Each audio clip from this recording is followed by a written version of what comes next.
Mister Jathukutty, wish you a very happy return life. Thank you sir, thank U.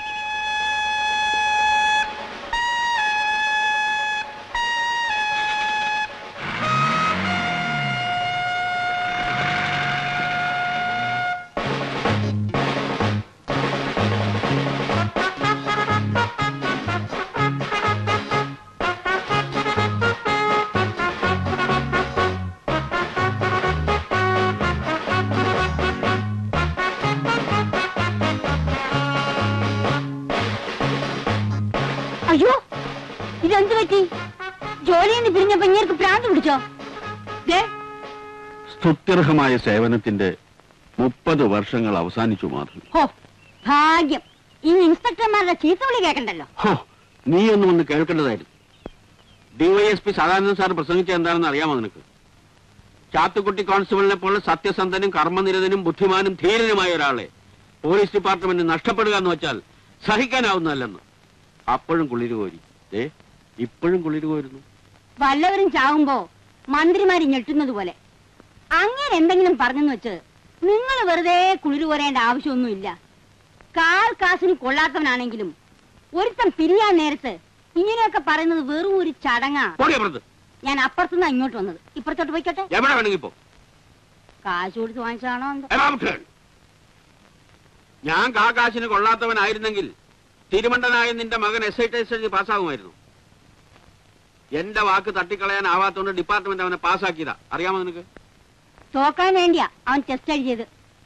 എന്ത് തന്നെ വന്നാലും ട്രെയിനിങ്ങിന് പോവില്ലാന്ന് ഇന്നലെ വന്ന കത്തിലും അവൻ തറപ്പിച്ച് പറഞ്ഞിട്ടുണ്ട്. ആഹാ, എന്നാ കേട്ടോ, അവൻ ട്രെയിനിങ്ങിന് പോയില്ലെങ്കിൽ അവന്റെ എല്ലൂരി ഈ ജനവാതിലിന് ഗ്രില്ലിടും ഞാൻ. ഇഷ്ടമില്ലാത്തവനെ പിടിച്ച് നിങ്ങൾ പോലീസിൽ ചേർക്കുന്ന എന്തിനാ? അവന്റെ ഇഷ്ടം ചോദിച്ചിട്ടല്ലല്ലോ അവൻ ഈ ഭൂമിയിൽ ഉണ്ടായത്. ആണോടി? ഛത്രപതി ശിവജി അദ്ദേഹത്തിന് പീരങ്കികളില്ലായിരുന്നു, മെഷീൻ ഗണ്ടുകളില്ലായിരുന്നു. എന്നിട്ടും മലവെള്ളം പോലെ ഇളകിയാർത്തു വന്ന മുഗള സൈന്യത്തെ മുഴുവൻ നേരിട്ടത് അദ്ദേഹത്തിന്റെ ആത്മധൈര്യം കൊണ്ട് മാത്രമായിരുന്നു. ഛത്രപതി ശിവജിയെ പോലെ ധൈര്യം പടവാളായെടുത്ത് രണഭൂമിയിൽ അടരാടിയിട്ടുള്ള വീരയോദ്ധാക്കൾ ലോകചരിത്രത്തിൽ അധികമില്ല. വനാന്തരങ്ങളിൽ ഒളിഞ്ഞിരുന്ന് അപ്രതീക്ഷിതമായി ശത്രുനിരയുടെ നേരെ ചാടി വീണാക്രമിക്കുക, അതായിരുന്നു ആ കാട്ടിലൂടെ യുദ്ധതന്ത്രം. ഛത്രപതി ശിവജിയുടെ ജീവിതം നമ്മെ പഠിപ്പിക്കുന്ന പാഠം എന്താണ്? ഒരിക്കലും ചോർന്നു പോകാത്ത മനോവീര്യം, ധൈര്യം. ധൈര്യമാണ് എല്ലാത്തിലും വലുത്. ഭയമെന്നൊരു വികാരമേ നമുക്കുണ്ടാകാൻ പാടില്ല. ആകാശം ഇടിഞ്ഞു വീഴാൻ പോകുന്നു എന്ന് പറഞ്ഞാൽ പോലും നമ്മൾ ആത്മധൈര്യം കൈവിടാൻ പാടില്ല. ധൈര്യം, ധൈര്യത്തെ പറ്റി എനിക്ക് ഒരുപാട് ഇവിടെ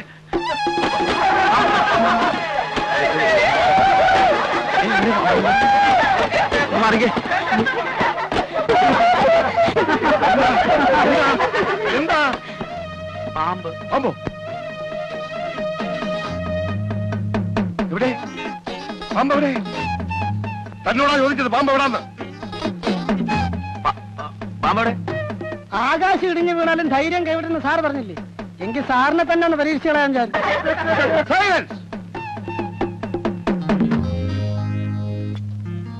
ക്ലാസ്സിൽ തോന്നിയ ദിവസം കാണിച്ചാലുണ്ടല്ലോ ഞാൻ നിന്നെ ഡിസ്മിസ് ചെയ്ത് കളയും. സന്തോഷം. പ്രിൻസിപ്പൽ സാറേ, സാർ ഇങ്ങോട്ട് വന്നത്. സാർ ഇങ്ങോട്ട് വരാൻ. അങ്ങോട്ട് നടന്നോട്ടെ. സാർ അങ്ങോട്ട് നടക്കാൻ. പിന്നെ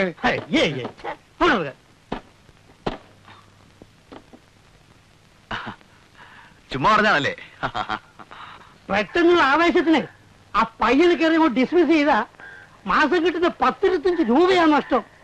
പ്രിൻസിപ്പാളെന്ന് കരുതിയിട്ട് എന്ത് വിവരക്കൂടെ കൂടി ചെയ്യാന്നോ? മാസാമാസം ശമ്പളം ചോദിക്കുമ്പോ കൈമലർത്തി കാണിച്ച് ഞങ്ങൾ ഇട്ടോട് പോകും. തന്നോട് പോ. ഓ, നിന്റെ ഒക്കെ ക്ലാസ്സിന് പിന്നെ ഗുണം കൊണ്ടാ കോളേജ് ഈ പരുവത്തിലായത്. കോളേജ് കോളേജ്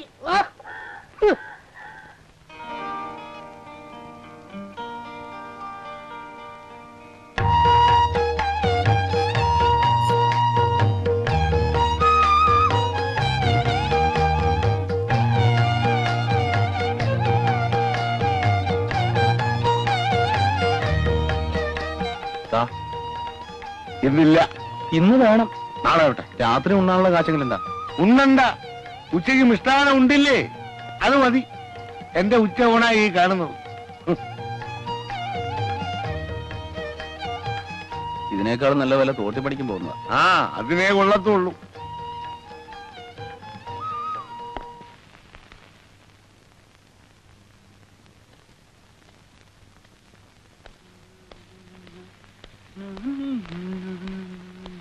അതാക്കോ ഞാൻ മോഹൻദാസാ എന്താടോ അയ്യോ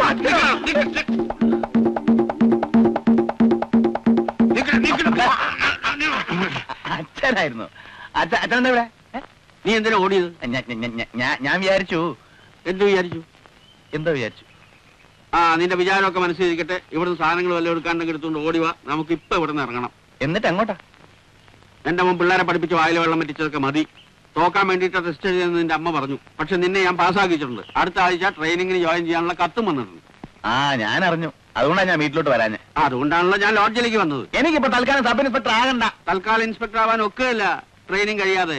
അത് ഞാൻ ട്രെയിനിങ്ങിന് പോകുന്നില്ലല്ലോ. പോകുന്നുണ്ടല്ലോ. മര്യാദയ്ക്ക് എന്റെ കൂടെ വരുന്നത് നിനക്ക് നല്ലത്. എന്താ നിന്റെ വിചാരം? കഷ്ടപ്പെട്ട് നിന്നെ എം എ വരെ പഠിപ്പിച്ചത് ഈ തല്ലിപ്പൊളി തൂട്ടോളിൽ കിടന്ന് ജീവിതം നശിപ്പിക്കാനല്ല. ഒരു എസ് ഐയുടെ ശമ്പള സ്കെയിൽ എന്താണെന്ന് നിനക്കറിയാമോ? വിഡ്ഢി. ആ ശമ്പള സ്കെയിലിന്റെ പ്രശ്നമാണെങ്കിലേ അടുത്ത മാസം മുതൽ 3000 രൂപ തരാൻ നിന്നോട് പ്രിൻസിപ്പൽ പറഞ്ഞിട്ടുണ്ട്. ഈ പറഞ്ഞതേ നിന്നെ പോലെ ഒരു വിഡ്ഢി നിന്റെ വീട്ടിലിരിപ്പുണ്ടല്ലോ, നിന്റെ തള്ള, അവള് വിശ്വസിക്കും. 3000 ഉളുവ പോലും. ഞാൻ വന്ന് കണ്ടല്ലേ നിന്റെ ഊട്ടോറിയല്ലേ? നീ വരുന്നുണ്ടോ? ഞാൻ വരുന്നില്ല. വേണ നിന്നെ കൊണ്ടുപോകാമെന്ന് ഞാൻ നോക്കട്ടെ. കെട്ടി പ്രമാണം ഒന്നും വേണ്ട. കൈവച്ച ആളുകളാണ്. അതൊന്നും എനിക്കൊരു പ്രശ്നമല്ല. ഞാൻ വരാച്ചാ.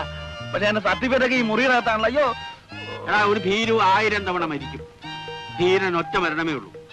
പോലീസ് ഡിപ്പാർട്ട്മെന്റ് അപകടം പിടിച്ചാണെന്നല്ലേ നിന്റെ പേടി? പേടിയോ?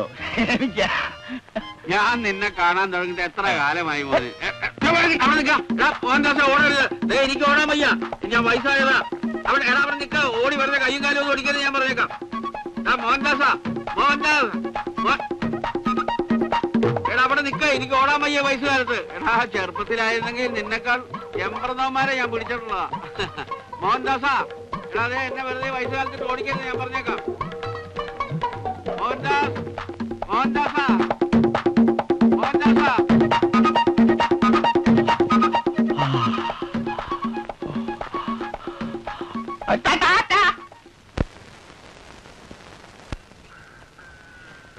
എന്നാ പിന്നെ നിങ്ങൾ നടന്നോ. ഈ പിള്ളേരുടെ കയ്യിൽ നിന്ന് ഫീസ് വാങ്ങിച്ചിട്ട് വാടക കൊടുക്കാമെന്ന് തോന്നുന്നില്ല.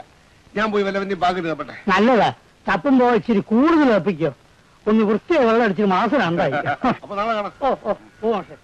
പ്രിൻസിപ്പൽ സാറേ ഒന്നാ അവിടെ നിൽക്കണേ. ഒരു കാര്യം പറയാനുണ്ട്. വീട്ടിൽ പോയി കണ്ടില്ല, കോളേജിൽ പോയി കണ്ടില്ല. എനിക്ക് എന്റെ മോനെ സബ് ഇൻസ്പെക്ടർ ആക്കണം. നിങ്ങളായിട്ട് അതിന് തടസ്സം നിൽക്കരുത്. നാളെ അവൻ ട്യൂട്ടോറിൽ വന്നു കഴിയുമ്പോൾ ജോലിയില്ലെന്ന് പറഞ്ഞ് വിട്ടേക്കണം. ആ പേടിച്ചു തൂറിയ ഇൻസ്പെക്ടർ ആക്കാൻ തന്നോട് അഭിപ്രായം ചോദിച്ചില്ലല്ലോ. അല്ല, ഞാനൊരു അഭിപ്രായം പറഞ്ഞെന്നുള്ളൂ.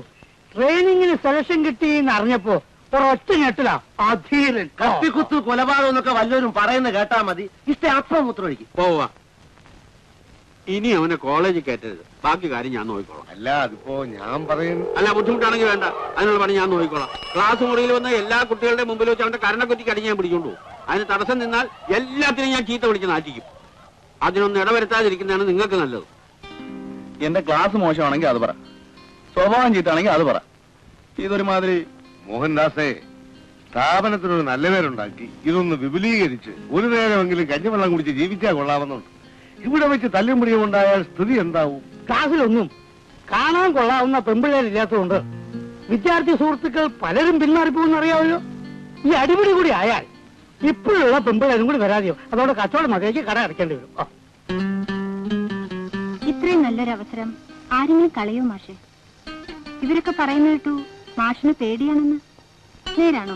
ഏയ്, എനിക്ക് പേടിയൊന്നുമില്ല. പിന്നെന്താ പ്രശ്നം? പ്രശ്നം അത് നമ്മുടെ മഹാത്മാഗാന്ധിയുടെ അഹിംസ ഉണ്ടല്ലോ. ആരെയും തല്ലുന്നതും കൊല്ലുന്നതും എനിക്കിഷ്ടമല്ല. അഹിംസ. അതെ, സത്യമായിട്ടും ഞാനൊരു അഹിംസാവാദിയാ. അപ്പൊ ഒരു കാര്യം ചെയ്യും, മാസ് പൊക്കോളൂ. ഏതെങ്കിലും കളവ് കേസിൽപ്പെട്ട് പോലീസ് സ്റ്റേഷനിൽ വരുമ്പോ അവിടെ വെച്ച് കാണാം. നിങ്ങളെയൊക്കെ ഇത്ര പെട്ടെന്ന് വിട്ടിട്ട് പോകാൻ എനിക്ക് സാധിക്കുന്നില്ല മാസച്ച മാഷെ, സുധാകരൻ മാഷെ, മാഷേ, മൂന്നം മാഷെ. നിന്റെ ഈ തട്ടിപ്പ് സെന്റിമെന്റ്സ് ഒന്നും വേണ്ട. പോയി രക്ഷപ്പെടാൻ നോക്കും. അപ്പോഴേ ഞങ്ങൾ ക്ലാസ് തുടങ്ങാം. മാസ്റ്റർ ചെന്നാട്ടെ. അപ്പൊ രക്ഷയില്ലേ? ഇല്ല ഇല്ല ഇല്ല.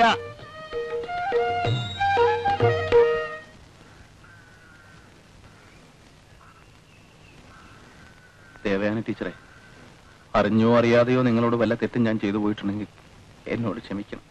മാഷ് ഇതുവരെ തെറ്റൊന്നും ചെയ്തായി ഓർക്കുന്നില്ല. ഇല്ലേ? ഇല്ല. എന്നാ ഞാൻ പോട്ടെ. ട്രെയിനിങ്ങിന് പോകുന്നു അതോ ഗാന്ധിജിയുടെ അഹിംസാവാദത്തിൽ തന്നെ ഉറച്ചു നിൽക്കുന്നു? അത് പിന്നെ ഈ മാത്തച്ഛൻ മാഷയും മറ്റും വിചാരം ഞാൻ കള്ളം പറയുന്നതെന്നാ. സത്യമായിട്ടല്ല ടീച്ചറെ.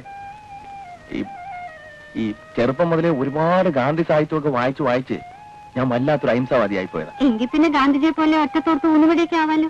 ഏയ്, എനിക്ക് അതിനൊക്കെ പ്രായമൊന്നും ആയിട്ടില്ല. മാഷിന്റെ സ്ഥാനത്ത് ഞാനായിരുന്നെങ്കിൽ കയ്യിൽ കിട്ടിയ ഭാഗ്യം തട്ടിക്കളയുമായിരുന്നില്ല. മാഷക്കറിയോ, ഹോസ്റ്റലിലെ വാടക കൊടുത്തിട്ട് 2 മാസമായി. ഞാൻ വല്ലത് അയച്ചു കൊടുത്തിട്ട് വേണം ഇല്ലത്തെ അടുപ്പിൽ തീ പൂട്ടാൻ. വേറെ ഒരു മാർഗം ഇല്ലാത്തത് കൊണ്ടാ ഈ നശിച്ച ട്യൂട്ടോറിയൽ കാലം കഴിക്കുന്നത്.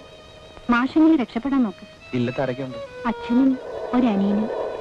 അമ്മയില്ല. I am sorry. ടീച്ചർ ഒരു പ്രാരാബ്ധക്കാരിയാണെന്ന് കണ്ടപ്പോ തോന്നിയില്ല. പറയാൻ കാരണം മറ്റൊന്നുമല്ല, നമുക്കൊക്കെ രക്ഷപ്പെടാൻ ചിലപ്പോൾ ജീവിതത്തിൽ ഒരു ചാൻസ് കിട്ടിയെന്ന് വരും. ഇതങ്ങനെ ഒരു സന്ദർഭമാണെന്ന് കരുതിക്കോളൂ. Best of luck.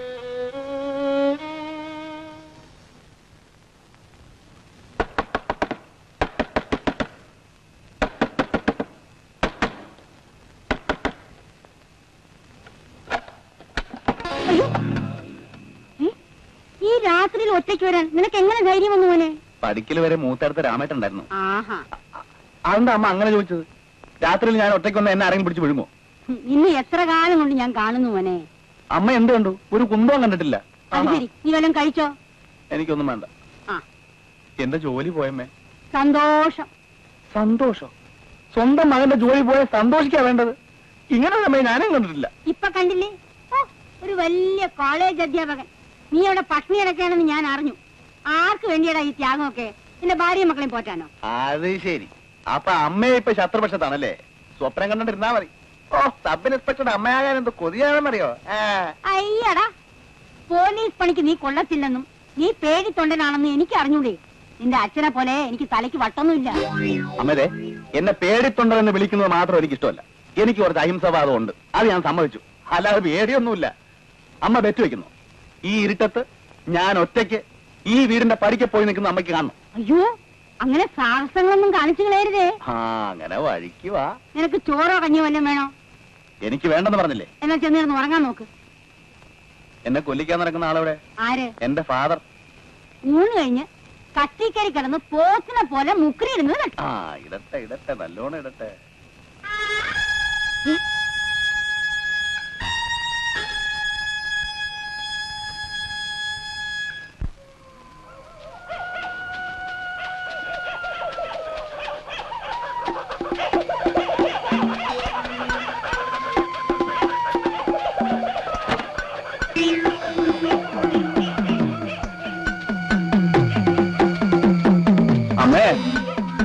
അമ്മേ, എന്താ മോനെ?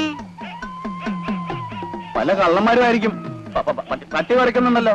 പുറത്തിറങ്ങി നോക്ക്, എന്നിട്ട് കള്ളനെ നീ തന്നെ പിടിക്ക്. ഇങ്ങനെയുണ്ടോ മനുഷ്യനൊരു പേടി? പേടിയൊന്നുമില്ല എന്ന് വെച്ച് മനുഷ്യന് ഭയമില്ലാതിരിക്കോ?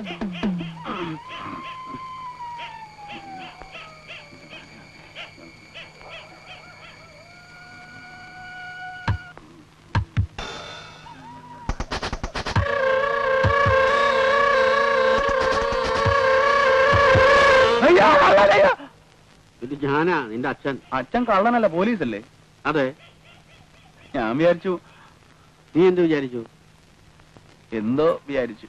എന്റെ പൊന്നു മോനെ, ഇനിയെങ്കിലും നീ നേരെ ചൊവ്വ എന്തെങ്കിലും വിചാരിക്കും. എടാ, 30 വർഷക്കാലം സർവീസിലിരുന്ന് സബ് ഇൻസ്പെക്ടർമാരുടെ ആട്ടും തുപ്പം കൊണ്ടവനാ ഞാൻ. എന്റെ മോനൊരു SI ആയി കണ്ടിട്ട് വേണം എനിക്ക് മരിക്കാൻ. നീ എന്തിനാ പേടിക്കണേ? എടാ, കാക്കിക്കുപ്പായി ഇട്ടവരെ നാട്ടുകാർക്കാ പേടി. നീ യൂണിഫോം ഇട്ട് വന്നാൽ എന്ത് തലയെടുപ്പായിരിക്കും എന്നറിയാമോ? നീ ആരെയും കുത്തണ്ട, ആരെയും കൊല്ലണ്ട. നിന്നെയും ആരും ഒന്നും ചെയ്യാൻ പോകുന്നു. ശ്രമിച്ചാൽ നിനക്ക് IPS കിട്ടും. അങ്ങനെ കേറി കേറി കേറി കേറി കേറി നിനക്കൊരു IG വരെ ആവാൻ മോനെ. ട്രെയിനിങ്ങിന് പോവില്ലേ? എന്റെ മോൻ അച്ഛന്റെ ആഗ്രഹം സാധിച്ചു തരൂല്ലേ മോനെ? മോൻ ട്രെയിനിങ്ങിന് പോവില്ലേ മോനെ? എന്റെ പൊന്നു മോനെ, എന്റെ പൊന്നു.